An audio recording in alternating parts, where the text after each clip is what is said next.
Hello guys, నేనైతే ఇంకా చేసాను అన్నమాట ఎల్లుల్లిపాయ కారం. టేస్ట్ చేద్దాం ఎలా ఉంటుందో.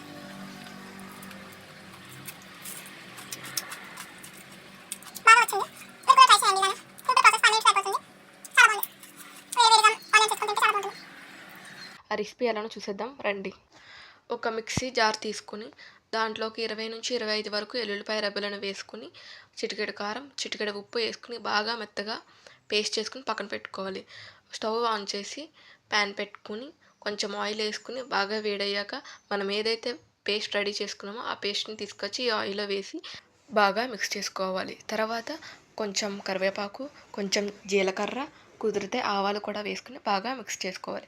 ఇలా మిక్స్ చేసుకున్న తర్వాత వేడి వేడి రైస్ ఏదైతే వేసుకోవాలని అనుకుంటున్నామో ఆ రైస్ని తీసుకొచ్చి ఈ ప్యాన్లో వేసి బాగా మిక్స్ చేసుకోవాలి. ఇలా చేస్తే మన రెసిపీ అయిపోయినట్టే. మీరు కూడా ట్రై చేసి కామెంట్ చేయండి ఎలా వచ్చిందో. రెసిపీ నేమ్ వచ్చేసి ఎల్లుల్లిపాయ కారం అన్నం అనమాట. సో ఇది చాలా వేడివేడిగా తింటే చాలా బాగుంటుంది. जंपर में बम्पर